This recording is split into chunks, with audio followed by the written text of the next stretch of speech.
Tapi betul kan? Tapi itu kurang. Dia 4 benda putih yang kena jaga kalau nak diet ni. Gula, susu, tepung, nasi. Tu saya belajar segitu. Paling susah nasi. Nasi paling susah. Tapi kalau kita boleh settle 2 minggu boleh tahan tak makan nasi, makan lauk, tak makan benda sayur, benda-benda lain, insya-Allah 2 minggu dah turun berat badan dan kita dapat ringankan badan kita insya-Allah.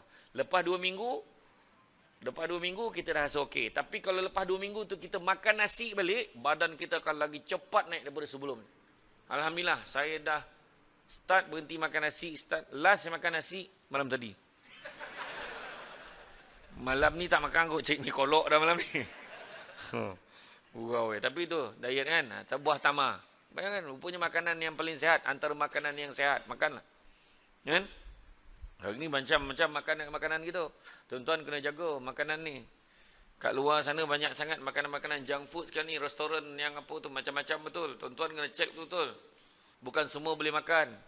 Lepas tu bila zaman-zaman raya ni saya tengok ramai yang hidang marshmallow. Bukan semua marshmallow boleh makan. Ingat. Cek betul-betul. Kalau tak confident, jangan bagi. Jangan beli. Tu belum cerita lagi. Ada satu biskut tu ramai makan. Wahal dia tak tahu. Dalam biskut tu yang siap timbang. Mahal biskut tu. Ada orang tu siap buat hamper lagi. Saya tak nak sebut lah jenama biskut tu. Nanti kemudian saya bisik dengan imam. Biskut ni dia campur dengan lat bab 1 tu. Babi lah. Kau tak faham, dia campur dengan tu yang kita makan tu senyap, sedap, kenyal-kenyal macam tu. Saya pernah makan tu, saya cerita tu. Masa tak tahu dulu pernah makan. Tapi itulah, kita taubatlah banyak. Lepas tu kena tengok, macam coklat-coklat yang popular tu, ada tu, kena faham. Kadang dekat airport kita beli tengok, made in mana. Kalau dia buat dekat Malaysia, mungkin boleh makan. Sebab ada togo halal tu. Sebab ada yang daripada luar negara, packaging semua sama. Hati-hati. Ada satu restoran tu, hidangkan kambing. Saya tak nak sebut restoran mana. Adalah. Rupa-rupanya ada dia pour wine. Dia taburkan arak dekat daging tu. Tu jadi sedap tu. Tu kena jaga-jaga. Baru ni ada satu rumah datuk tu saya pergi. Ada open house. Macam-macam binatang hidang. Wak-wak, bom punai. Kancil, napuh, rusa, landak, semua ada. Ostrich. Tapi ada satu mujuk lah dia tanya saya. Dia sempat tanya.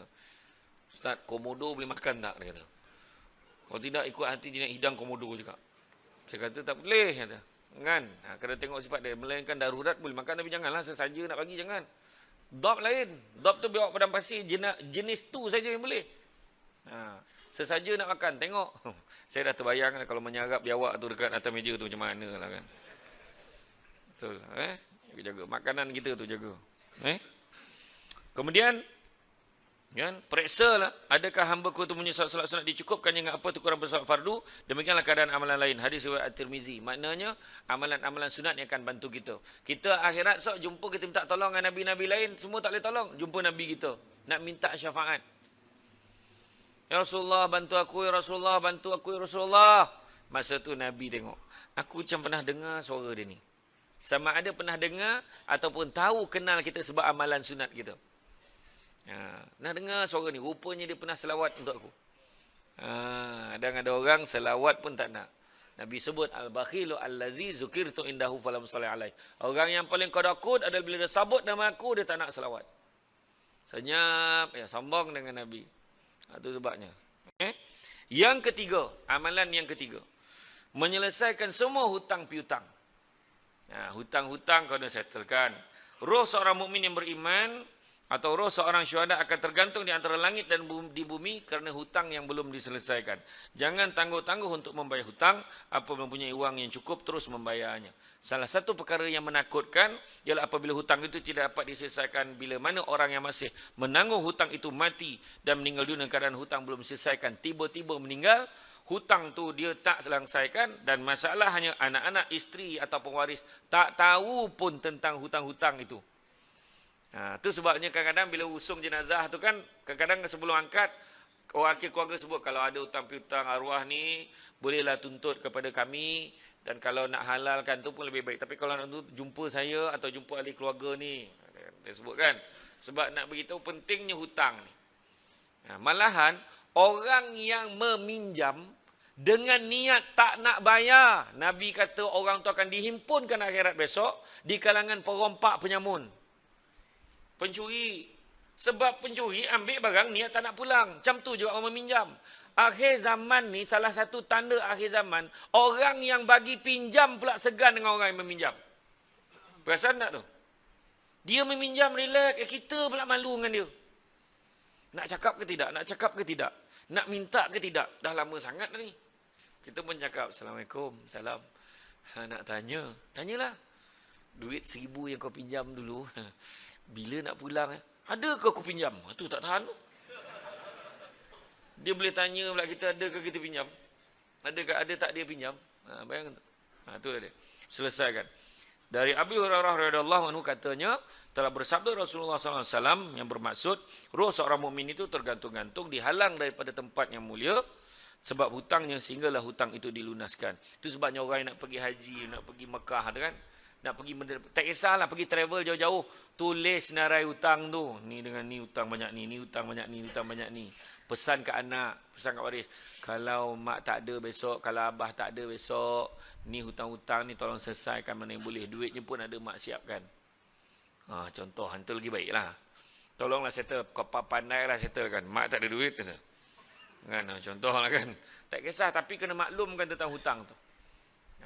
Tu Kemudian kadang ada lah kan, ada duit simpanan-simpanan tu bila ditaksirkan hartanya, harta pusakanya, bila wasiat itu tengok balik, harta peninggalannya mungkin ada yang boleh digunakan untuk menyelesaikan. Selesaikanlah.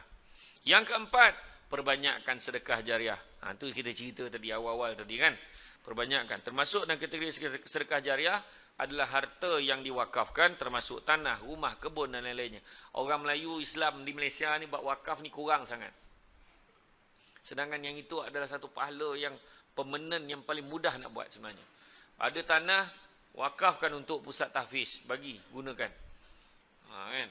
Ataupun buat satu rumah untuk mungkin wakafkan jadikan surau. Ya Allahu Akbar.